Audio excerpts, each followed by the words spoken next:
لله نحمده ونستعينه ونستغفره ونعوذ بالله من شرور أنفسنا ومن سيئات أعمالنا من يهده الله فلا مضل له ومن يضلل فلا هادي له وأشهد أن لا إله إلا الله وحده لا شريك له وأشهد أن محمدا عبده ورسوله أما بعد அன்பிற்குரிய சகோதரர்களே, தாய்மார்களே, சகோதரிகளே, அஸ்ஸலாமு அலைக்கும் வரஹ்மத்துல்லாஹி வபரகாத்துஹு. நாம் ஷவ்வால் மாதத்தினுடைய சுன்னத்தான நோன்புகளை பற்றி உங்களுக்கு தெளிவுபடுத்தலாம் நினைக்கின்றோம். சிறப்புமிக ரமதானுடைய மாதத்தை நிறைவு செய்திருக்கக்கூடிய நாம் ஷவ்வால் மாதத்திலே சுன்னத்தான நோன்புகளை ஆர்வப்படுத்தி நபிகள் நாயகம் ஸல்லல்லாஹு அலைஹி வஸல்லம் அவர்கள் கூறிய ஒரு செய்தியை முதலில் உங்களுக்கு நினைவுபடுத்தலாம் நினைக்கின்றேன். அன் அபி அய்யூபில் அன்சாரி ரலியல்லாஹு அன்ஹு قال قال النبي صلى الله عليه وسلم من صام رمضان ثم أتبعه ستا من شوال كان كصيام الدهر. நபிகள் நாயகம் ஸல்லல்லாஹு அலைஹி வஸல்லம் அவர்கள் குறிப்பிட்டார்கள், எவர் ரமதானுடைய மாதத்திலே நோன்பு நோற்று பிறகு அதை தொடர்ந்து வருகின்ற ஷவ்வாலில் 6 நோன்புகளை வைப்பாரோ அவர் அந்த வருடம் முழுவதும் நோன்பு வைத்த நன்மையை பெற்றுக்கொள்கிறார். இந்த ஹதீஸை முஸ்லிமிலே 1164வது செய்தியாகவும், அஹ்மதில் 23580வது செய்தியாகவும், அபூதாவுத், திருமதி, இப்படி பல கிரந்தங்களில் இந்த செய்தியை நாம் பார்க்க முடிகின்றது. இதை அறிவிக்கக்கூடிய அறிவிப்பாளர் அபு அய்யூபுல் அன்சாரி ரலியல்லாஹு அன்ஹு அவர்கள். இந்த செய்தி ஷவ்வாலிலே நோக்கக்கூடிய 6 நோன்புகளின் சிறப்பை நமக்கு தெளிவுபடுத்தி கொண்டிருக்கிறது. எனவே ரமதானுடைய மாதத்தில் நோன்பை நிறைவு செய்துவிட்ட நாம் மறு ரமதான் வரை எந்த நோன்பையும் நோக்காமல் இருந்து விடாமல் நமக்கு ஆர்வப்படுத்தப்பட்டிருக்கக்கூடிய சுன்னத்தான நோன்புகளின் பக்கம் நாம் கவனம் செலுத்த வேண்டும். அந்த அடிப்படையிலே ஷவ்வாலுடைய இந்த 6 நோன்புகளை நாம் நோற்றுக்கொள்வது வருடம் முழுவதும், அந்த வருடம் முழுவதும் நோன்பு நோற்ற நன்மையை நமக்கு பெற்றுத்தருகிறது. எனவே அந்த அடிப்படையிலே இந்த ஷவ்வாலுடைய 6 நோன்புகளையும் நோட்பதில் நாம் கவனம் செலுத்த வேண்டும். அதற்கு நாம் ஆர்வம் காட்ட வேண்டும். அந்த அடிப்படையிலே இந்த ஷவ்வாலுடைய மாதத்தில் சிலர் நினைத்திருப்பது போன்று, விளங்கி வைத்திருப்பது போன்று, ஈதுல் ஃபித்ருடைய அந்த நோன்பு பெருநாளுடைய தினம் முடிந்தவுடன் 6 நோன்புகளை தொடர்ச்சியாக நோற்றுவிட வேண்டும், இல்லை என்றால் அந்த நோன்புகளை வைக்க முடியாது என்று விளங்கி வைத்திருக்கிறார்கள். அவ்வாறு நாம் விளங்கக்கூடாது. இந்த ஹதீஸை பொறுத்தவரையில் எவர் அதை தொடர்ந்து ரமதானை தொடர்ந்து வருகின்ற ஷவ்வாலில் 6 நோன்புகளை வைக்கிறாரோ என்று நபிகள் நாயகம் ஸல்லல்லாஹு அலைஹி வஸல்லம் அவர்கள் குறிப்பிடுவதிலிருந்து ஷவ்வால் மாதம் நிறைவடைவதற்குள் நாம் அந்த 6 நோன்புகளை நமக்கு வைத்து கொள்ள முடியும். நோன்பு பெருநாளை தொடர்ந்து 6 நாட்களுக்குள் அந்த நோன்பை வைக்கவில்லை என்றால் வைக்க முடியாது என்பது ஒரு தவறான கருத்தாகும். இமாம் நவவி ரஹிமஹுல்லாஹ் அவர்கள் குறிப்பிடும் போதும் சொல்கிறார்கள், ஷவ்வாலுடைய மாதத்துக்குள் அந்த நோன்புகளை ஒருவர் நோற்றுக்கொள்ள முடியும்.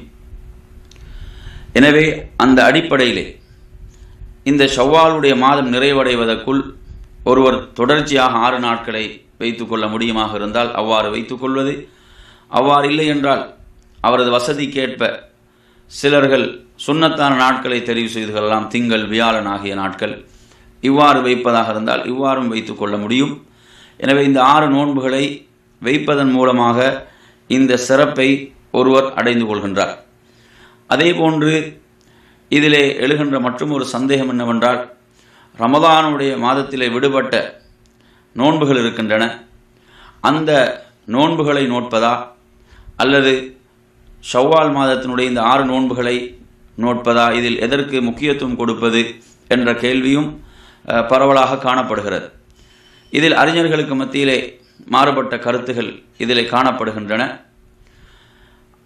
ஆயிஷா ரலியல்லாஹு அன்ஹா அவர்களுடைய ஒரு செய்தி புகாரியிலே நாம் பார்க்க முடிகிறது. அவர்கள் ரமதானிலே விடுபட்ட நோன்பை ஷாபானிலே தான் கலா செய்வார்கள். நபிகள் நாயகம் ஸல்லல்லாஹு அலைஹி வஸல்லம் அவர்களுக்கு செய்கின்ற அந்த பணிவிடைகள் அதற்கு காரணமாக இருந்ததாக அவர்கள் குறிப்பிடுகின்றார்கள். அவர்களுக்குரிய பணிகள் அதற்குரிய காரணம் என்று சொல்கிறார்கள். எனவே இந்த ஹதீஸை வைத்து அறிஞர்கள் கூறுகின்ற ஒரு விடயம் என்னவென்று சொன்னால், அதாவது ரமதானுடைய மாதத்திலே விடுபட்ட நோன்புகள் இருந்தாலும் ஒருவருக்கு ஷவ்வாலுடைய சுன்னத்தான நோன்புகளை நோற்றுக்கொள்ள முடியும். அதன் பிறகு அவர் ரமதான் மாதத்திலே விடுபட்ட நோன்புகளை கலா செய்து கொள்ளலாம். ஏனென்றால் ஆயிஷா ரலியல்லாஹு அன்ஹா அவர்கள் ஷாபான் வரை பிற்படுத்தி இருக்கிறார்கள். அல்லாஹு தஆலா அல் குர்ஆனிலே குறிப்பிடும் போது கூட ஃபஇத்தத்தும் மின் ஐயாமின் உஹர் என்று சொல்கிறான். ஏனைய நாட்களில் விடுபட்ட நோன்புகளை வைத்துக் கொள்ளட்டும் என்று அல்லாஹ் குறிப்பிடுகிறான். எனவே ஏனைய நாட்கள் என்று சொல்லும்போது அது 11 மாதங்களையும் உள்ளடக்கக்கூடியதாகத்தான் இருக்கிறது. அதே நேரத்திலே ஒருவருக்கு முடியுமாக இருந்தால் ரமதான் மாதத்தினுடைய அந்த மாதத்திலே இஸ்லாம் கூறக்கூடிய தகுந்த காரணங்களுக்காக ஒரு நோன்பை விட்டிருக்கிறார். பெண்கள் மாதவிடாய் போன்ற காரணங்கள், அந்த நாட்களில் நோன்பு நோக்கக்கூடாது, அல்லது நோயாளியாக அல்லது பிரயாணிகளாக இருந்தவர்கள் ரமதானுடைய காலத்தில் நோன்புகள் அவர்களுக்கு விடுபட்டிருந்தால் அந்த நோன்புகளை கலா செய்துவிட்டு அதன் பிறகு ஷவ்வாலுடைய 6 நோன்புகளை நோற்றுக்கொள்ள முடியுமாக இருந்தாலும் அதுவும் சிறந்ததாகத்தான் இருக்கிறது. ஒருவர் முதலாவதாக விடுபட்ட நோன்புகளை கலா செய்துவிட்டு அதன் பிறகு ஷவ்வாலுடைய 6 நோன்புகளை நோற்றுக்கொள்கிறார் என்று சொன்னால் அதுவும் ஒரு சிறந்த விடயமாக இருக்கிறது. கலா நோன்புகளை நோட்க முடியவில்லை என்ற காரணத்தால் ஷவ்வாலுடைய நோன்பை நோட்காமல் இருக்கக்கூடாது. ஏனென்றால் ஆயிஷா ரலியல்லாஹுடைய செயல், அந்த கூற்று அதற்கு ஆதாரமாக இருக்கிறது. நோன்பை கலா நோன்புகளை அவரால் நிறைவேற்ற அதற்கு தாமதமாகினாலும் ஷவ்வாலுடைய சுன்னத்தான நோன்புகளை நோற்றுக்கொள்ள முடியும். அதே போன்று இன்னும் சிலர் கேட்கக்கூடிய ஒரு கேள்வி என்னவென்று சொன்னால், ஒரே நியத்திலே இரு நோன்புகளையும் வைக்க முடியுமா?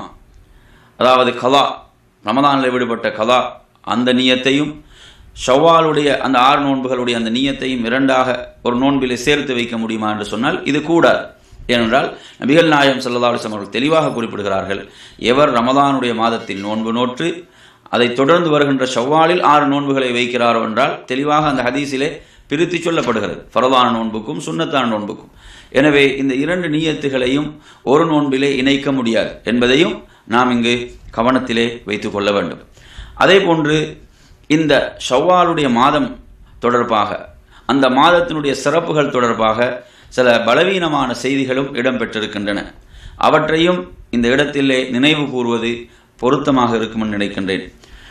அல்லாஹுடைய தூதர் ஸல்லல்லாஹு அலைஹி வஸல்லம் அவர்கள் குறிப்பிட்டதாக, மன்சாம ரமதான வ ஷவ்வால வல் அர்பியா வல் ஹமீஸ வல் ஜும்மா தஹலல் ஜன்னா என்று ஒரு செய்தி இடம்பெறுகிறது.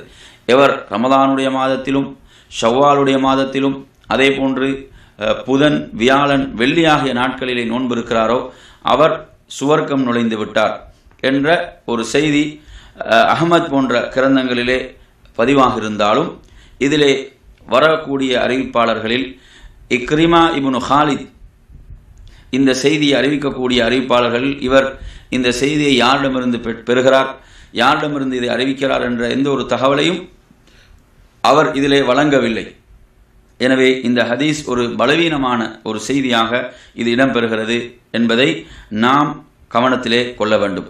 அதே போன்று மற்றொரு செய்தியிலே, மன் சாம ரமதான வசித்தம் மின் ஷவ்வால் வல் அர்பியா வல் ஹமீஸ் தஹலல் ஜன்னா, எவர் ரமதானுடைய மாதத்திலே நோன்பு நோற்று ஷவ்வாலுடைய 6 நோன்புகளையும் இருந்து புதன், வியாழன் ஆகிய நாட்களில் நோன்பு இருக்கிறாரோ அவர் சுவர்க்கம் நுழைந்து விட்டார் என்ற ஒரு செய்தி முஅஜமுல் கபீர் லி தபரானி என்ற கிரந்தத்திலே பதிவாக இருக்கிறது.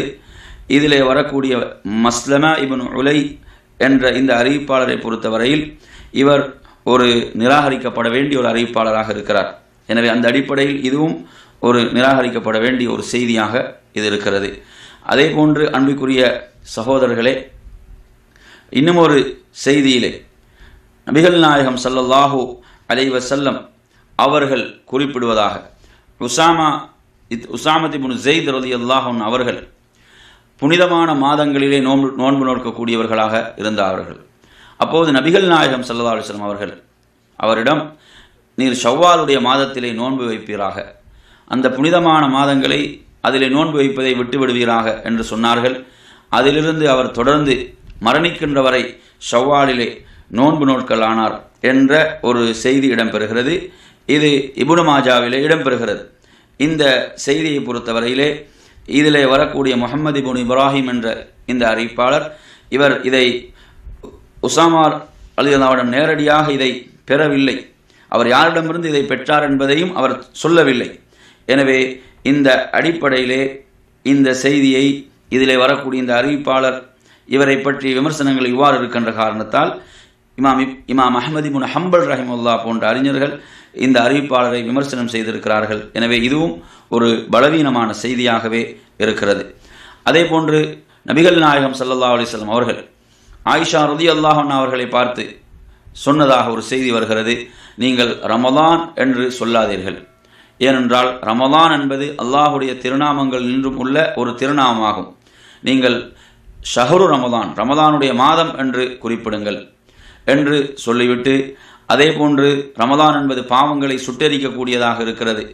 அவர்கள் ஷவ்வாலை பற்றி கேட்டபோது ஷவ்வால் என்பது பாவங்களை போக்கிவிடக்கூடியதாக இருக்கிறது, பாவங்களை போக்கிவிடக்கூடியதாக இருக்கிறது என்ற இந்த செய்தியை பொறுத்தவரையில் இந்த செய்தியும் ஒரு இட்டுக்கட்டப்பட்ட ஒரு செய்தியாகவே இடம்பெறுகிறது. எனவே இதையும் நாம் ஆதாரத்துக்கு எடுத்துக்கொள்ள முடியாது. அதே போன்று அன்பிற்குரியவர்களே, நபிகள் நாயகம் ஸல்லல்லாஹு அலைஹி வஸல்லம் அவர்கள் உம்மு சலமா ரலியல்லாஹு அன்ஹா அவர்களை ஷவ்வால் மாதத்தில் தான் மணமுடித்தார்கள், அந்த மாதத்திலே தான் அவர்களோடு இல்லறத்திலே இணைந்தார்கள் என்ற ஒரு செய்தி இப்னு மாஜாவிலே இடம்பெறுகிறது. இந்த செய்தியும் ஒரு பலவீனமான செய்தியாக இருக்கிறது. காரணம், இதிலே வருகின்ற முஹம்மது இப்னு இஸ்ஹாக் என்பவர் இந்த செய்தியை யார் தனக்கு சொன்னார் என்பதை பற்றி அவர் குறிப்பிடவே இல்லை. எனவே இதுவும் ஒரு பலவீனமான ஒரு செய்தியாகவே இந்த செய்தி காணப்படுகிறது. எனவே இவ்வாறான பலவீனமான செய்திகள் இருக்கின்றன. அவற்றை நாம் ஏன் அடையாளப்படுத்துகிறோம் என்று சொன்னால் அவற்றிலிருந்து நாம் விலகிக் கொள்ள வேண்டும் என்பதற்காக. அதே போன்று நாம் இங்கே கவனிக்க வேண்டிய மற்றும் ஒரு விடயம் என்னவென்று சொன்னால், அதாவது நபிகளார் ஸல்லல்லாஹு அலைஹி வஸல்லம் அவர்கள் ஆயிஷா ரலியல்லாஹு அன்ஹா அவர்களை மணமுடித்தது ஷவ்வாலுடைய மாதத்தில் என்பது ஆதாரபூர்வமான செய்தியாகும், புகாரியில் இடம்பெறுகின்ற செய்தியாகும். ஆயிஷா ரலியல்லாஹு அன்ஹா அவர்கள் அறிவிக்கிறார்கள், நபிகள் நாயகம் ஸல்லல்லாஹு அலைஹி வஸல்லம் அவர்கள் என்னை ஷவ்வால் மாதத்தில் தான் மணமுடித்தார்கள், ஷவ்வால் மாதத்திலே என்னுடன் இல்லறத்திலே இணைந்தார்கள், என்னை விட அல்லாஹுடைய ரசூலுக்கு நேசத்துக்குரிய மனைவி வேறு யார் இருக்கிறார்கள் என்று கேட்கிறார்கள். ஏன் இந்த செய்தியை ஆயிஷா ரலியல்லாஹு அன்ஹா குறிப்பிடுகிறார்கள் என்று சொன்னால், அன்று அறியாமை கால மக்களிடத்திலே ஷவ்வால் மாதம் என்பது ஒரு பீடையானதாகவும், அந்த மாதத்திலே மனம் முடிப்பது, திருமணங்கள் செய்து கொள்வது என்பது ஒரு நல்ல காரியமாக அவர்களிடம் காணப்படவில்லை. அவ்வாறான திருமணங்கள் அந்த மாதத்திலே நடந்தாலும் அது நல்லதாக இருக்காது என்ற இப்படியான நம்பிக்கைகள், அவர்களிடம் மூட நம்பிக்கைகள் காணப்பட்ட காரணத்தால் ஆயிஷா ரலியல்லாஹு அன்ஹா அவர்கள் இதை குறிப்பிடுகிறார்கள். எனவே அன்பிற்குரியவர்களே, நமது சமூகத்திலும் ஏராளமான மூட நம்பிக்கைகள் பரவி கிடக்கின்றன. அவற்றையெல்லாம் நாம் உடை தெரிய வேண்டும். நபிகள் நாயகம் ஸல்லல்லாஹு அலைஹி வஸல்லம் அவர்கள் ஆயிஷா ரலியல்லாஹு அன்ஹா அவர்களை ஷவ்வால் மாதத்திலே மணமுடித்த இந்த செய்தியே அதற்கு மிகப்பெரிய ஆதாரமாக இருக்கிறது. அன்றைய சமூகத்திலே காணப்பட்ட மூட நம்பிக்கைகள், மூட பழக்க வழக்கங்களை தகர்த்தெறிவதற்காகவே நபிகள் நாயகம் ஸல்லல்லாஹு அலைஹி வஸல்லம் அவர்கள் இவ்வாறான நடைமுறைகளை அந்த சமூகத்திலே அறிமுகப்படுத்தினார்கள். எனவே அந்த அடிப்படையிலே நம்மிலும் சில மாதங்களில் திருமணம் செய்யக்கூடாது, திருமணம் முடிக்கக்கூடாது, திருமண ஒப்பந்தங்கள் செய்யக்கூடாது என்ற தவறான நம்பிக்கையில் இன்னும் இருந்து கொண்டிருக்கிறார்கள். இது இஸ்லாத்துக்கு புறம்பான எதிரான நம்பிக்கைகளாகும். இவ்வாறான மூட நம்பிக்கைகளிலிருந்து நாம் விடுபட வேண்டும். அவைகளை அழித்தொழிப்பதற்காகத்தான் நபிகள் நாயகம் ஸல்லல்லாஹு அலைஹி வஸல்லம் அவர்கள் அனுப்பப்பட்டார்கள். தெளிவான கொள்கையை மக்களுக்கு போதிப்பதற்கும், மூட நம்பிக்கைகளை, தவறான நம்பிக்கைகள் இந்த சமூகத்தை மீட்டெடுப்பதற்கும் தான் அவர்கள் அனுப்பப்பட்டார்கள். அந்த சமூகத்திலே காணப்பட்ட இவ்வாறான பல மூட நம்பிக்கைகளிலிருந்து சமூகத்தை அவர்கள் விடுவித்தார்கள் என்பதை பார்க்கிறோம். எனவே அந்த அடிப்படையிலே இந்த ஷவ்வாலுடைய மாதத்திலே 6 நோன்புகளையும் நோற்று வருடம் முழுவதும் நோன்பிருந்த அந்த பாக்கியத்தை நாம் அனைவரும் பெற்றுக்கொள்வோமாக என்று கூறி நிறைவு செய்கிறேன். வஸ்ஸலாமு அலைக்கும் வரஹ்மத்துல்லாஹி வபரகாத்துஹு வ ஆகிரு தஅவானா அல்ஹம்துலில்லாஹி ரப்பில் ஆலமீன்.